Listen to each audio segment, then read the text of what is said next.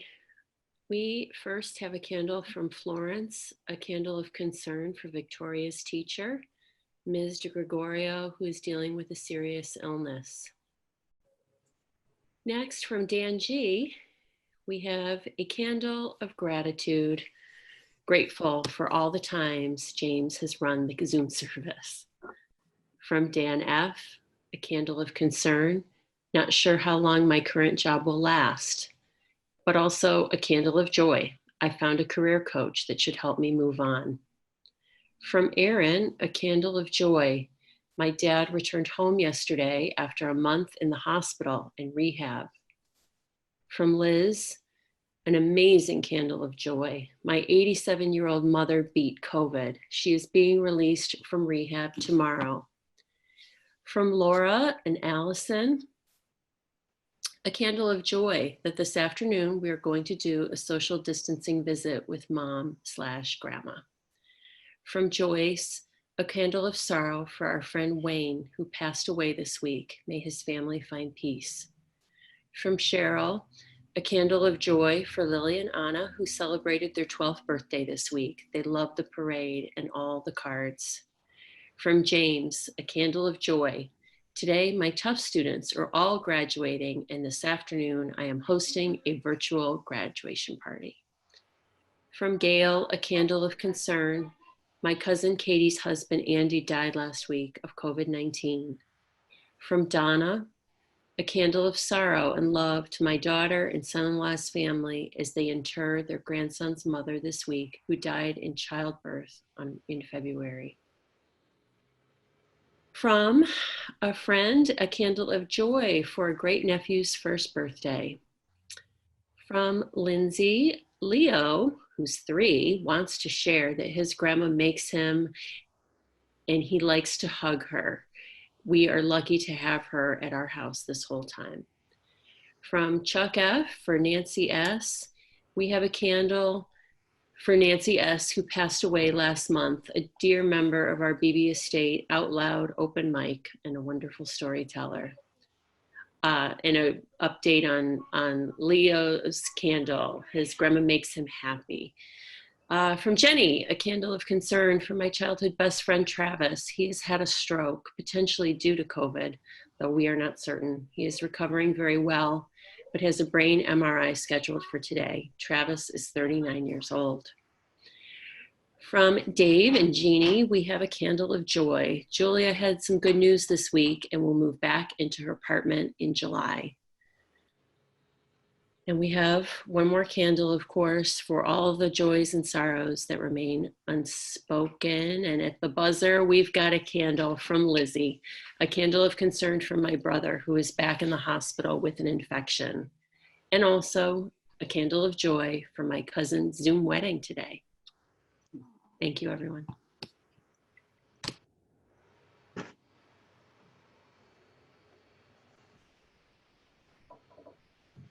Thank you, Michelle.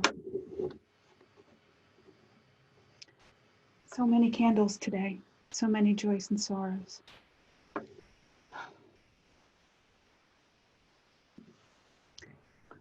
I want to offer this morning a guided meditation. Please, if you would, take a deep breath with me.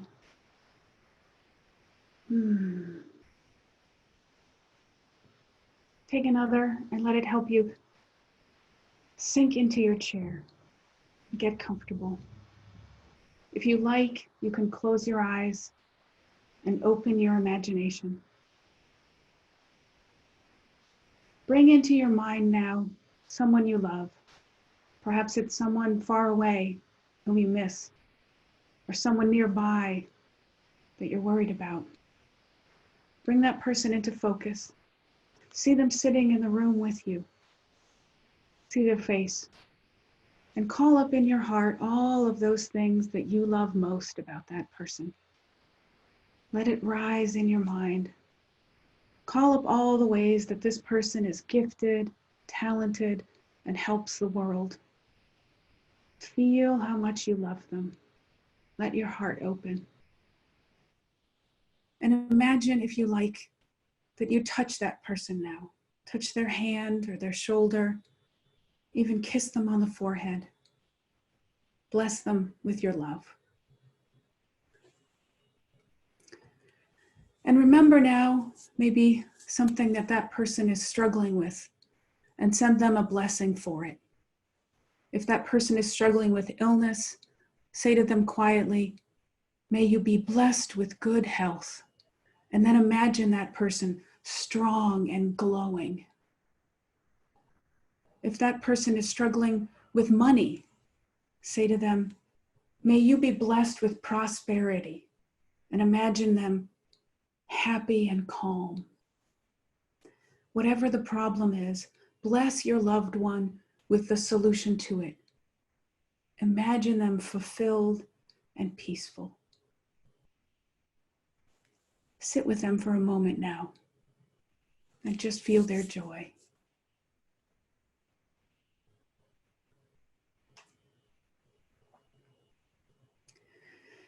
And now, if you would, imagine that you are that person sitting in the room across from you, and you're feeling peaceful, and you're looking back at you.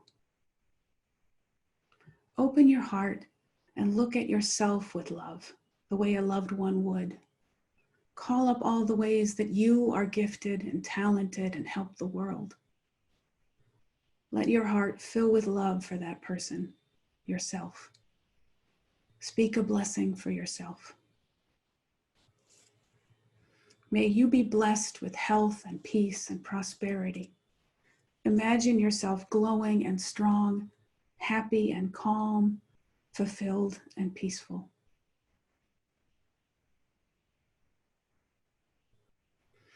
In this moment, I pray, may you be blessed, and may you learn to bless others. And let this practice change you. May it help you to see that when you live in this way, blessings are everywhere, and everything is holy. Amen. Today's reading is from a book by Pierre Prater-Vand. He is a Swiss sociologist who has lived and worked in 40 countries, mostly on issues of poverty and development, health, and social justice. More than 20 years ago, Prater-Vand developed a personal spiritual practice of silently, mentally blessing people, everyone he met every day. He wrote about it and how it changed his life and that of many others in a 2009 book called The Gentle Art of Blessing. In this edited excerpt, Prater-Vand offers basic instructions for the practice. On awakening, bless this day, for it is already full of unseen good, which your blessings will call forth. On passing people in the street, on the bus, in places of work and play, bless them. The peace of your blessing will accompany them on their way, and its aura will be a light on their path. On meeting people and talking to them, bless them in their health, their work, their joy, their relationship to the universe, themselves, and others. Bless them in their abundance and their finances. Bless them in every conceivable way. For such blessings not only sow seeds of healing, but one day will spring forth as flowers in the waste places of your own life. To bless means to wish, unconditionally and from the deepest chamber of your heart, unrestricted good for others and events. It means to hallow, to hold in reverence, to behold with awe. To bless is to acknowledge the omnipresent, universal beauty hidden from material eyes. It is impossible to bless and judge at the same time. So hold constantly as a deep, hallowed, intoned thought the desire to bless.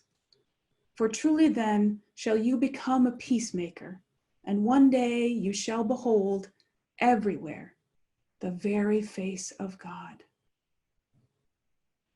P.S. And of course, above all, do not forget to bless the utterly beautiful person you are. Here ends the reading.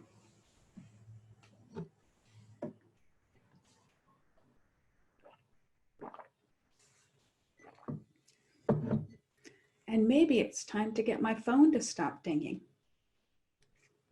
if I can.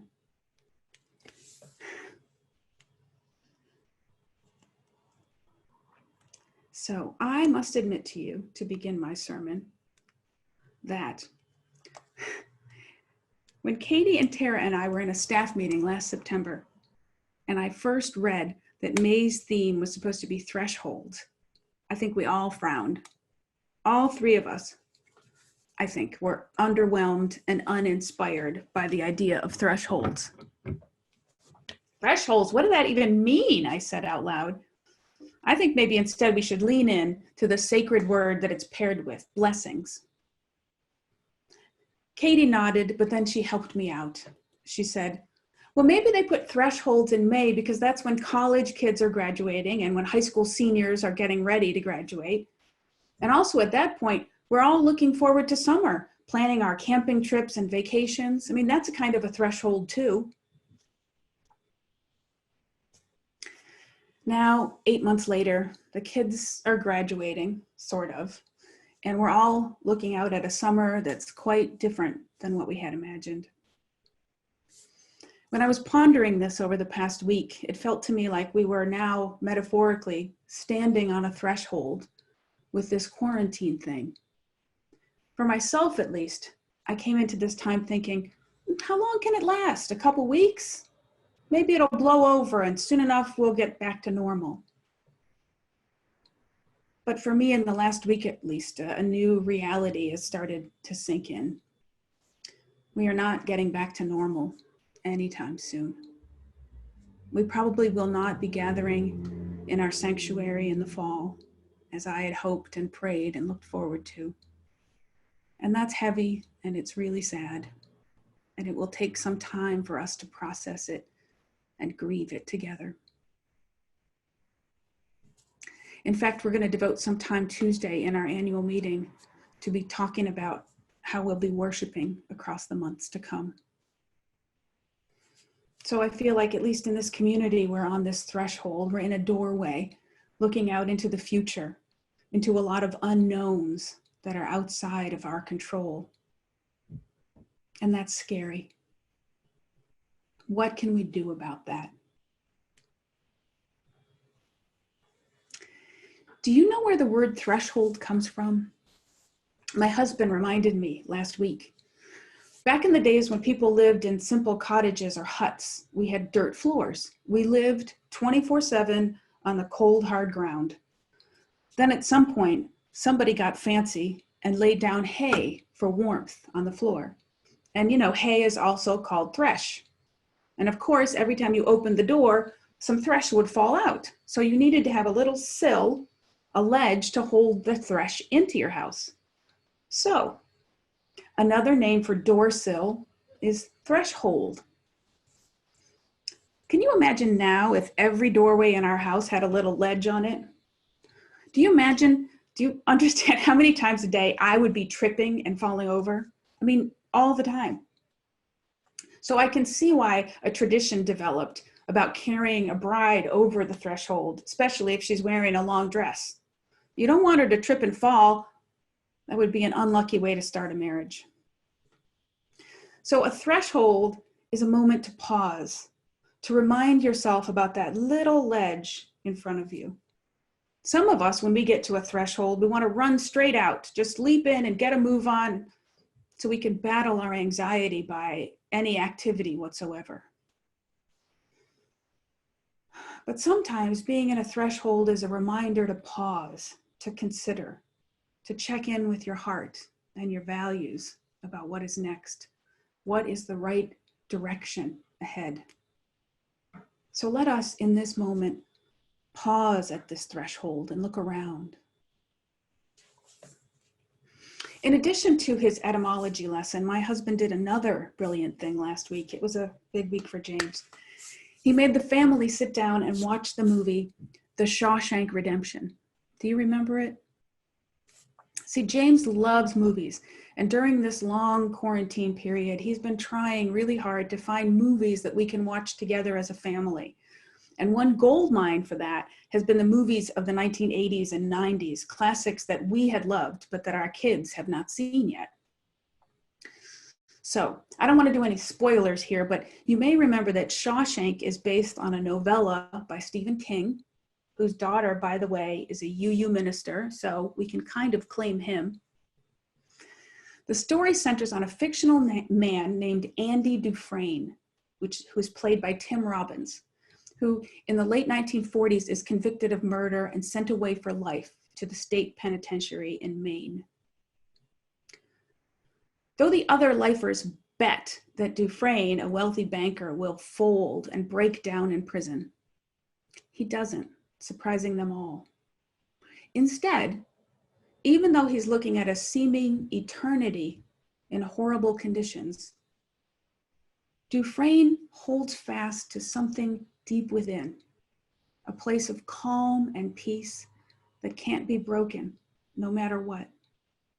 And from that place, he manages miraculously to create moments of blessings for his friends, the other prisoners, which forever change both their lives and his.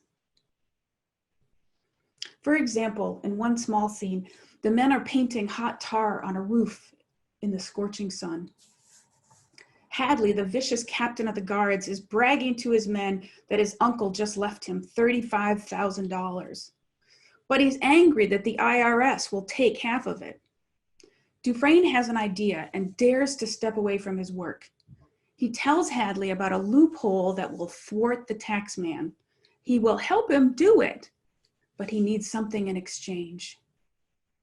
Maybe just a little favor. So after they finish the roof, Hadley provides for the labor gang cold beer.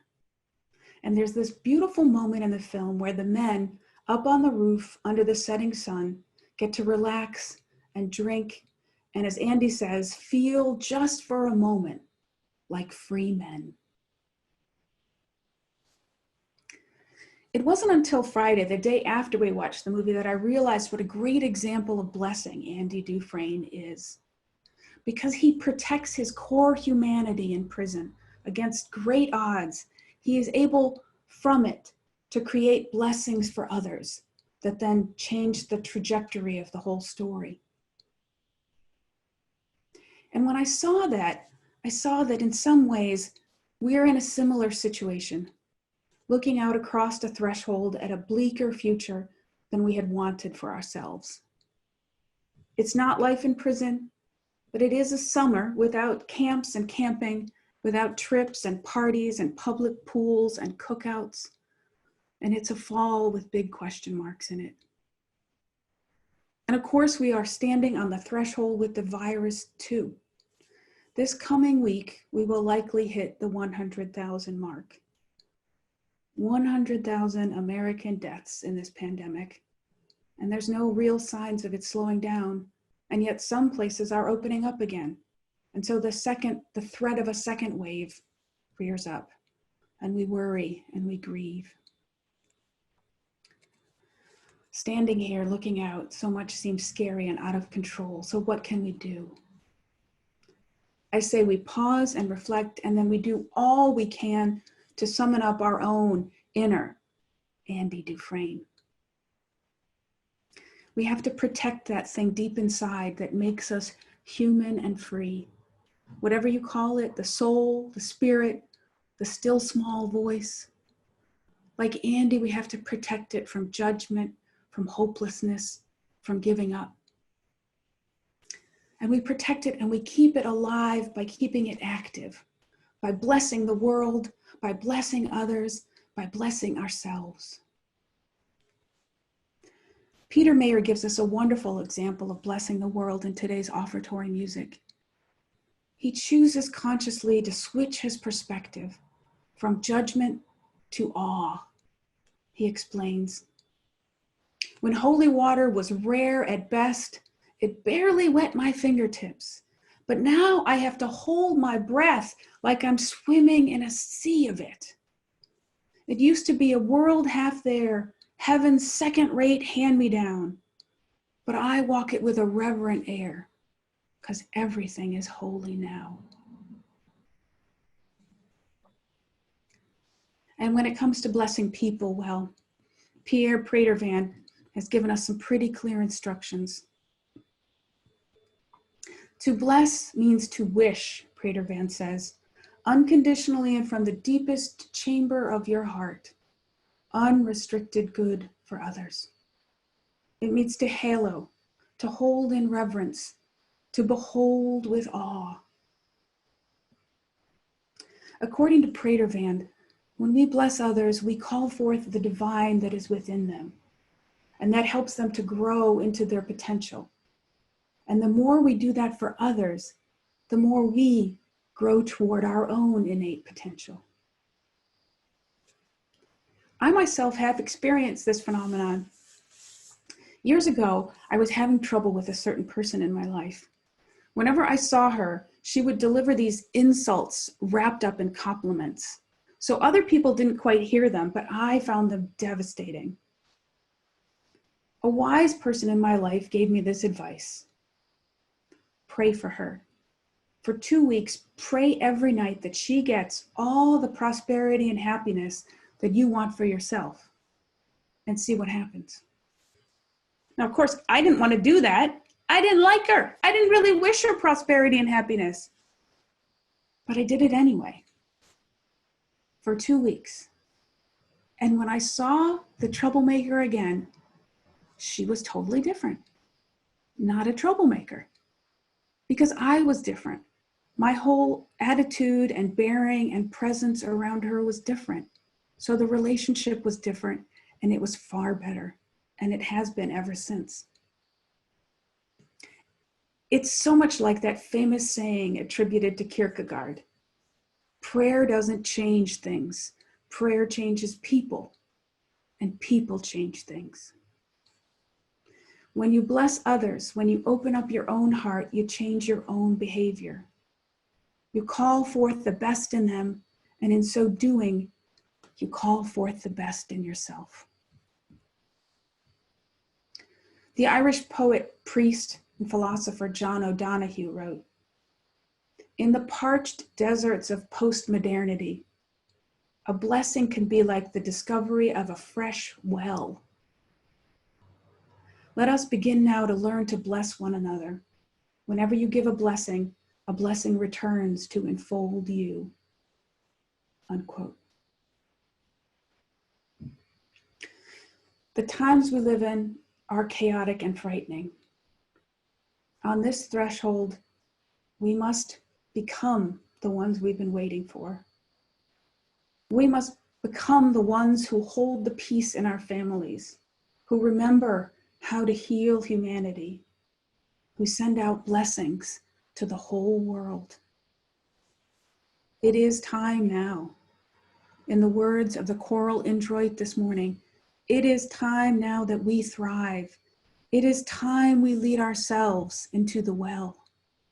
It is time now, time to bless the threshold where we stand, to bless the world as it is, to see and understand that everything is holy now. And it is time to learn to practice blessing all the people, all the time. Let us learn to bless those we love into their fullest becoming. And let us learn to bless those others, those we need to learn to love, including ourselves, into their fullest becoming, into our fullest becoming, so that this morning and in all the days to come, we might learn to lead in love. Amen. Tara is going to teach us now a simple closing hymn. Tara, take it away.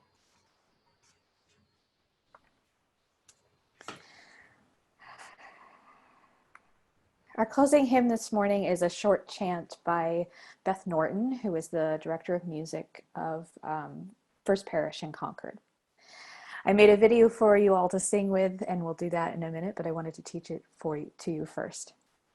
So, haven't done this before on Zoom, but let's try it now. The words are, with our minds and our hearts and our hands, may we choose to bless the world.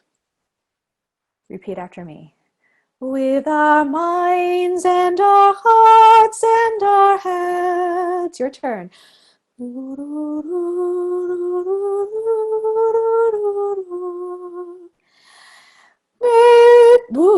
May we choose to bless the world. Your turn.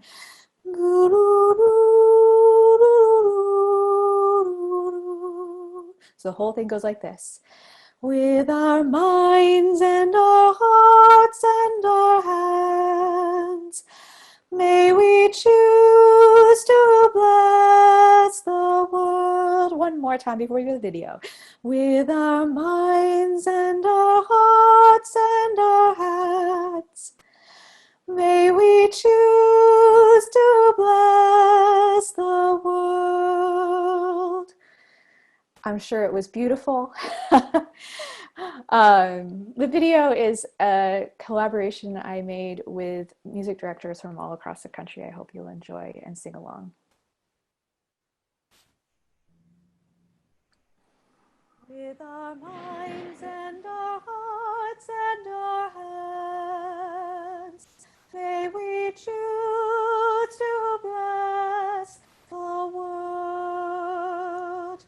With our minds and our hearts and our hands, may we choose to bless the world. With our minds and our hearts and our hands, may we choose to bless the world. With our minds and our hearts and our hands, may we choose to bless the world. With our minds and our hearts and our hands, may we choose to bless the world. With our minds and our hearts and our hands, may we choose to bless the world. With our minds and our hearts and our hands, may we choose to bless the world. With our minds and our hearts and our hands, may we choose to bless the world.